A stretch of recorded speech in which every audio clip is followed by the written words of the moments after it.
ये नंबर मेरे को मिला है, आपकी कंप्लेंट आई है हमारे पास में।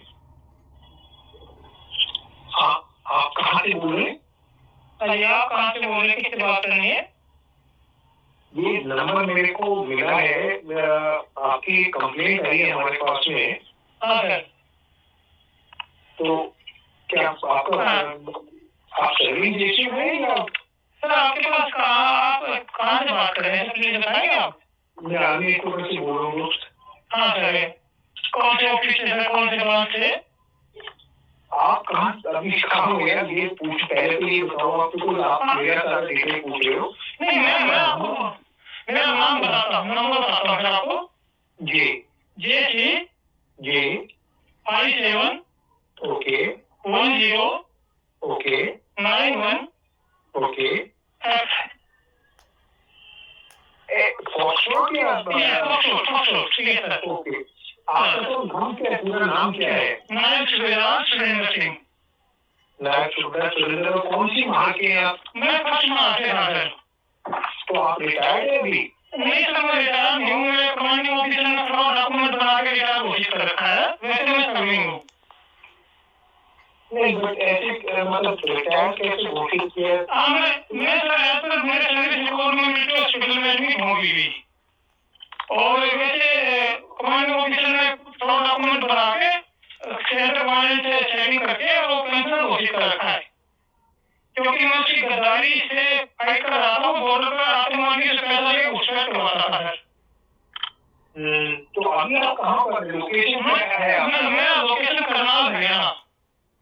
तो अभी आप घर पर हैं काम या मतलब? हाँ मैं अभी तो कहीं बाहर गया हूँ, 2 दिन में घर पहुँच जाऊंगा। आपको जिन्होंने क्या सेंटर का पेशेंट ड्रिल वगैरह कर दी है क्या है? हाँ सर, मैं तो मिलिट्री हॉस्पिटल में एडमिट था और पेंशन ड्रिल के सारे फॉर्मेलिटी करके साहब और डॉक्यूमेंट बनाए घर भेज दिए साहब। ओके। और सर वो सारे डॉक्यूमेंट से मैंने 1000 कंप्लेंट भेज दी आर्मी हेडक्वार्टर में, सेवाध्यक्ष के पास, डिफेंस सेक्रेटरी, डिफेंस मिनिस्ट्री के ऑफिशियल मेल आईडी पर। हाँ वो तो ठीक है, अभी ये जो आपने कंप्लेंट भेजी है ना, ये आप कहना क्या चाह रहे हैं वो नहीं क्लियर हो पा रहा है। साहब जी कौन सी कंप्लेंट आपके हाथ में, प्लीज बताएंगे?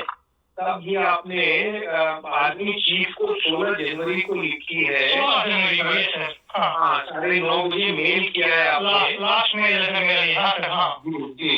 तो उसमें आपने सब बात लिखी है, जो मुद्दे की बातें हैं ना वो नहीं लिखी है, ताकि हम उस पर कार्रवाई कर पाते। साहब जी आप बताएंगे इसमें मैंने क्या लिखा हुआ आपकी तरफ से, आप क्या समझ पा रहे हैं? नहीं साहब, आपने मतलब मैं बताता हूँ, आपने लिखा है how can soldier protect nation when soldier enter service. But आप स्पेसिफाई नहीं कर रहे। साहब मैं आपको बताता हूँ साहब, मैं फर्स्ट महार का घाटक देश का साहब।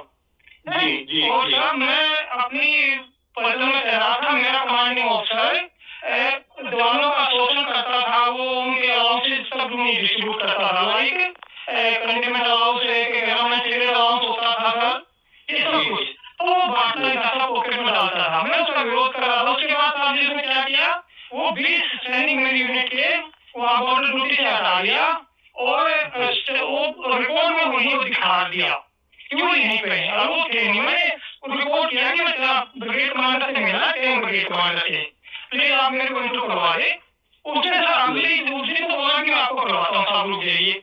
अगली दिन से बाइक गाड़ी में डाला, जम्मू में स्टेशन खुलवा के बस आपको एनसीसी चले जाइए। साहब जी एनसीसी चला गया, भाई उधर जाना पड़ा। वहाँ के कमांडिंग ऑफिसर को बताया एनसीसी के सोलापुर कि सर ऐसे कमांडिंग ऑफिसर का मैं विरोध कर रहा था, वो गद्दारी कर रहा है, चोरी कर रहा है, और मेरे को वापस कर दीजिए। 5-6 दिन मेरे को वहाँ को आ गया, फिर मैं वापस आ जाता हूँ साहब।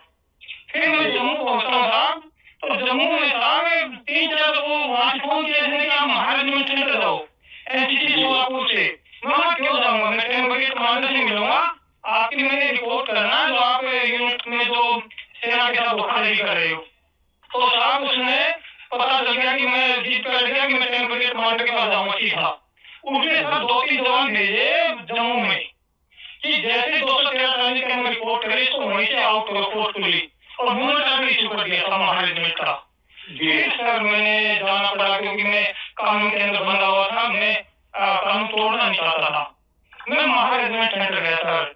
महारेजिमेंट सेंटर में सर क्योंकि महार के अधिकारी थे तो उसने सेटिंग कर लिया कि ये देखिए मेरे को परेशान कर रहा है, तो वहां पर मेरे को बड़ा कई महीने टारगेट किया गया सर अधिकारियों द्वारा। कौन थे सर? ये Mahar regiment centre commandant brigadier EV Reddy. नहीं हाँ फर्स्ट वो कौन थे आपके? Commanding officer colonel Amit Bisht. आई नंबर बताऊं सर आपको? अमित बिष्ट कमांडिंग ऑफिसर थे फर्स्ट महार के, IC580008X। ओके हाँ सर ये थे सर, ये मैं कमांडिंग ऑफिसर थे साहब। और तो सर फिर क्या होता है, मैं महारेजिमेंट से फिर मेरे को सर 5-6 महीने बाद आरटीयू करते हैं कि आप सेंट्रल पलटन चले जाइए। पलटन जाता हूँ साहब, पलटन में जाके मैं रिपोर्ट करता हूँ कि मेरे को ब्रिगेड कमांडर से मिला है। एक रिटर्न दे देता हूँ अपने पोस्ट कमांडर को, कैप्टन दुबे था, कैप्टन ने का नाम याद नहीं आ रहा था मेरे साथ जो मेरे प्लाटून में। तो सर उन्होंने फॉरवर्ड किया, मैं ब्रिगेड कमांडर ने बुलाया मुझे, ब्रिगेड कमांडर को बताया मैंने खाना सर ऐसे मेरे को हरास किया जा रहा, मैं इसके चोरी और गद्दारी के विरोध में रिपोर्ट कर रहा हूँ, मेरे पास एविडेंस है। तो ब्रिगेड कमांडर साहब ने बीच की बात करी, साहब आप जैसे साहब ऐसा कैसे हो सकता, साहब क्यों ऐसे चोरी छुपा करेगा वगैरह वगैरह सर। मैं बोला मैं साहब तो वही नहीं सुन रहे। फिर मैंने ब्रिगेड कमांडर को दोबारा चिट्ठी दी कि सर मैं प्रोपर चैनल मेरे को आगे ऊपर वाले अधिकारियों को मिलाया जाए और मेरे पास एविडेंस है क्योंकि मेरा सीओ गद्दारी कर रहा है, मेरी पलटन में चोरी कर रहा है। तो सर मेरे को 10 तारीख को मैं कंप्लेंट देता हूँ, सर 14 को फिर दोबारा गाड़ी में डाला और सर ऐसे उठा के फिर डाल दिया जम्मू में कि जाइए यहाँ से। 22 महारेज हो गई थी सर, महारेजिमेंट की 22 महारेज हो गई थी सर। जी तो सर मेरे को वहाँ पर वहाँ के ही हमारा इस बात से समझ सकते हैं, वहाँ पर मैंने सेटिंग कर दिया कि कोई यहाँ रोको। तो मैं गया सर ऑर्डर मान के 22 महार में जाता हूँ साहब। 22 महार की कमांडिंग ऑफिसर को वही बोलता हूँ जो मैंने एनसीसी में बोला था कि सर ऐसे में 22 में कर दी थी। 22 रेस हुई थी सर, मध्य प्रदेश सागर में हमारा सेंटर है। ब्रिगेड है वहाँ से 20 किलोमीटर दूर, वहाँ पर थी मेरी 12 महार और 12 महार के लोकेशन में 22 महार रेस हो गई थी श्रीमान। ओके नहीं तो आपको न्यू रेजिंग में भेज दिया गया? यस सर भेज दिया था। Okay sir. तो सर वहाँ जाके क्या होता है, मैं बताता हूँ वही कहानी लिख के देता हूँ commanding officer new raising battalion वाले को 22 महार को कि सर मेरा ऐसे डिस्प्यूट है, आप या तो मेरी इसमें कानूनी मेरा सहयोग दे दें या मेरे वापस कर दो, आर्टिकल कर दो, मैं रिक्वेस्ट करता हूँ। जापानीज हेयर डाई शैम्पू अब सिर्फ सफेद बाल छिपाने का तरीका नहीं बल्कि एक स्मार्ट और सेफ हेयर कर दो, आर्टिकल कर दो, मैं रिक्वेस्ट करता हूँ। वो मुझे बोलते भाई आप चुप हो जाइए, आपने यहाँ पर आपने आगे बढ़िए, इसको पीछे बात यहाँ पर कोई बकवास करने की जरूरत है नहीं, ऐसे धमकाया सर मेरे को। मैं 2-4 दिन रहा सर, फिर मैं बोला सर ये मेरे को या तो आप मेरे को मेरा इस पर मेरे न्याय दिलवा दीजिए, मेरे साथ बहुत कुछ हो रखा है। तो सर उन्होंने मेरे को लगा कि मानेगा नहीं, बाई फोर्स सर छुट्टी भेज दिया 30 दिन के लिए। सर छुट्टी भेज दिया बाई फोर्स और 22 महार इंडियन आर्मी की कोई पलटन नहीं है उस टाइम, ऐसे फ्रॉड स्टैम्प बना के सब कुछ इलीगली, कोई वारंट नहीं, कोई कुछ नहीं, दवा आया छुट्टी दवा गया सर मैं। तो गया तो सर मैं दिल्ली हाईकोर्ट में केस फाइल कर देता हूँ। ओके सर दिल्ली हाईकोर्ट में केस फाइल करता हूँ, छुट्टी के दौरान कोर्ट ऑर्डर देता है कि विदिन 3 वीक डिसाइड करिए, विदिन 3 वीक जी, और मुझे ऑर्डर देता है कि 1 वीक में स्पेशली कंप्लेंट फाइल करिए दोबारा। तो अब स्टोरी बहुत लंबी है तो मैं आपको फिर बता रहा था जी। फिर मैं वो जैसे ही जाता हूँ आप समझ सकते, मैंने महारेजिमेंट सेंटर कमांडेंट को पार्टी बनाया, सीओ फर्स्ट महार को और 22 महार को। तो ये दोनों जो 22 Mahar CO centre commandant authorities मेरे को चढ़ गए सर। मैं गया, आप समझ सकते कोर्ट में केस डाल देंगे मैंने।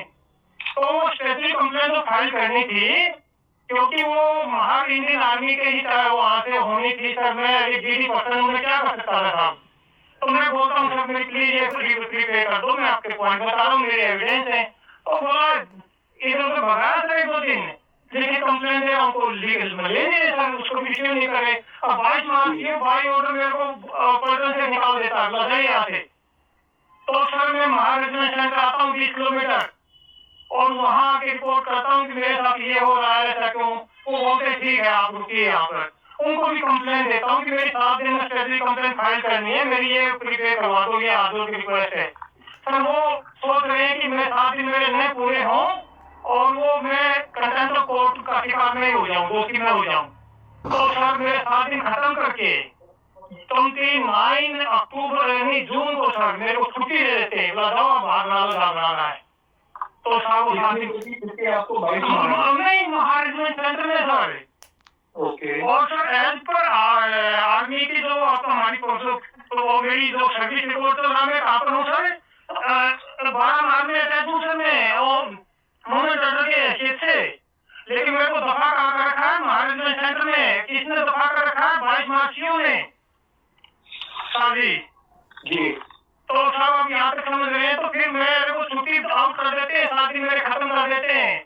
आर्मी हेडक्वार्टर में लीगल सेल में एक वो कर देते हैं मैसेज आवाम से कि ये 7 दिन में स्टेटरी कंप्लेंट फाइल करनी थी और वो इसने नहीं किया है सुरेंद्र ने, ताकि मेरा केस वहीं पर दब जाए। लेकिन सर मैं छुट्टी जाता हूँ, सीधा दिल्ली में जाता हूँ, वकील को 50,000 रुपए देता हूँ, रात को स्टेटरी कंप्लेंट बना के बाई पोस्ट भेज देता हूँ पूरे छोटी को।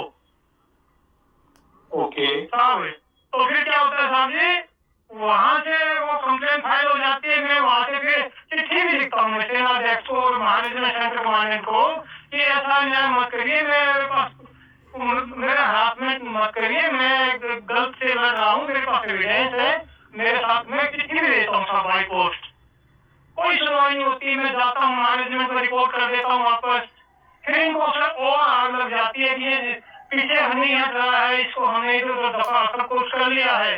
तो सब ये साजिश रखते हैं फर्स्ट वहां भेजने की, कर्नल 20 के अंदर में भेजने की प्लान करते हैं। फिर ये जी साहब जी तो वहां से प्लान करते हैं, तो मेरे को मूवमेंट ऑर्डर इशू करता है महाराष्ट्र सेंटर 12 जुलाई को सर। जी 12 जुलाई को मूवमेंट ऑर्डर इशू करता है, एज पर रिपोर्ट में 12 मार गए हूँ सर, आपको मैं याद दिला रहा। तो साहब फिर मैं आप देख सकते हैं यहाँ से समझने के बाद कि मेरे पास रास्ते सारे बंद हो गए हैं, सब मेरे को दफा करते जा रहे हैं। तो सर मैं मूवमेंट ऑर्डर लेके निकलता हूँ और सीधा आर्मी हेडक्वार्टर दिल्ली आ जाता हूँ जी। और मैं आर्मी हेडक्वार्टर में सेनाध्यक्ष के लिए चिट्ठी लिख के रेलवे स्टेशन पर बैठकर सेनाध्यक्ष के लिए चिट्ठी लिखा, जनरल सुहाग थे हमारे उस टाइम, और ना मैं साहब से मिलना है और मैंने एक चोरी गद्दारी का विरोध करके ऐसा पाप कर दिया कि मेरे को कहीं टिकने नहीं दिया जा रहा है। तो सर मैं जाता हूँ पहले इन्फेंट्री वहाँ अपना ये दूसरा जो साउथ ब्लॉक के सामने हमारा कौन सा आर्मी हेडक्वार्टर हमारा ब्रांच है, मैं नाम भूल रहा हूँ उसका, सेना भवन उसमें जाता हूँ। वहाँ पर कर्नल ऑफ द रेजिमेंट के एक एसओ थे लेफ्टिनेंट कर्नल साहब, उनसे मिलता हूँ। उनको 2-4 घंटे वो मेरे को धमकाते हैं, छोड़ो साहब वैसा है वैसा, जाओ ये प्लान है। जब मैं नहीं मानता हूँ सर, मेरे पास रास्ता नहीं है, मेरे पास कोई रास्ता है नहीं, मेरे साथ साजिश के लिए जेल के भेजा जा रहा है, क्योंकि उसकी चोरी गद्दारी का विरोध करना उसके अंदर में भेज रहे हैं। हाईकोर्ट में केस डाल दिया है, सारे एक हो गए, मेरे साथ साजिश होगी, मारेंगे मेरे जान से। तो मैं वो सारी बातें लिख के बोल रहा हूँ साहब। तो उसके बाद सर मेरे को कर्नल ऑफ द रेजिमेंट से मिलाते, मेरे जनरल मनोज ओक थे सर उस टाइम पे, महानिदेशक थे वो, इसके कुछ अपना था जो भी नाम याद आ रहा है, कौन सी डायरेक्टरेट के थे साहब। तो सर वो महारेजिमेंट के कर्नल ऑफ द रेजिमेंट भी थे। तो सर साउथ ब्लॉक में मैं उनसे मिलता हूँ शाम को 6 बजे और उनसे आधा घंटा बात होती है। पहले बोलते हैं जाओ मैं आपको आश्वासन दे रहा हूँ और ये कर रहा हूँ वो कर रहा हूँ। मैंने उनको समझाया साहब आपके आश्वासन और मैं आपका सैनिक हूँ, आपके लिए मैं ऑर्डर पर जान देने के लिए तैयार रहा हूँ आज तक, लेकिन अभी मेरे को मारेंगे क्योंकि मैं इनकी गद्दारी का पर्दाफाश करने वाला हूँ, मेरे पास प्रूफ है और वो अपना नुकसान नहीं चाहेंगे। तो साहब उसने क्या किया, मुझे 20 महाफिसद पालन के अंदर साहब जी जी। तो सब पालों ने मेरे को अटैक करवा दिया है, जिसकी भेजा मेरे को पालों ने छोड़ दिया था 20 मार्च में कि साहब ठीक है आप यहाँ अटैच हो गए, यहाँ पर आपकी कोर्ट ऑफ इंक्वायरी होगी 3 वीक में जो डिसाइड कर ऑर्डर दिया हुआ ना दिल्ली हाई कोर्ट ने, वो हम यहाँ करेंगे आपका। मैं ठीक है साहब, मैं वहाँ रुका था, 13 को रुक गया, 14 को साहब शाम को 9 बजे 20 माह के 2 जवान आरपी सेक्शन के, एक नायक जितेंद्र और एक और अदर, मेरे को बोला साहब सामान उठाओ, आपको अभी का अभी फर्स्ट मारने जाना है, ऑर्डर है आपके ऊपर से ऑर्डर है। मैं बोला यार ये क्या मजाक है, अब मेरे को तो यहाँ अटैच किया आर्मी क्वार्टर में, वैसे वैसे कैसे हो सकता, मैंने तो नहीं जाना है, साहब सामान उठाओ आप ले। तो दोनों जवानों ने पकड़ा साहब, मेरा सामान डाला ढाइटर में और सीधा रेलवे स्टेशन और पूजा एक्सप्रेस में बैठा लिया साहब। तो साहब पूजा एक्सप्रेस में बैठा लिया। मैंने उन लड़कों को समझाया, उन लड़कों में मेरी भी का एक लड़का मिला, क्योंकि 20 माह जब रेज हुई है, जब कोई लड़का वो मेरी वजह से आया हुआ था, वो मेरे को अच्छे से जानता था, मेरे घाट का जवान था। तो साहब उसको मैंने बताया भाई ऐसे ऐसे मेरे साथ होता जा रहा है। उन्होंने साहब रिस्क लिया, वो बोले साहब आपके साथ वहां गड़बड़ होगी, आप रुक जाओ अपने घर पे। मैं करनाल में उतर गया था, उन्हें छोड़ दिया और आप अपनी लीगल लड़ाई लड़िए साहब, जहाँ पर आपने कंप्लेन कर सकते हो, जेल के जाओगे, आपका कुछ गड़बड़ होने वाली है। तो साहब मैं वहां से उतर गया, साहब उतर गया तो सीधा डिफेंस मिनिस्टर को लिखता हूँ चिट्ठी, सेनाध्यक्ष को लिखता हूँ, फैक्स करता हूँ। अब मैं इसको हम कार्रवाई कर रहे हैं, नॉट टू वरी, अगर डिटेल चाहिए होगा तो फिर आपसे मिलाप करेंगे। साहब आपका बहुत धन्यवाद होगा, आपका सैनिक 100% प्रूफ उस पर है, फांसी ढूंढने के लिए तैयार हूँ साहब मैं, अगर झूठा हुआ तो फांसी ढूंढने को तैयार हूँ। करके इसको हाँ हाँ, बस मैं आपको ये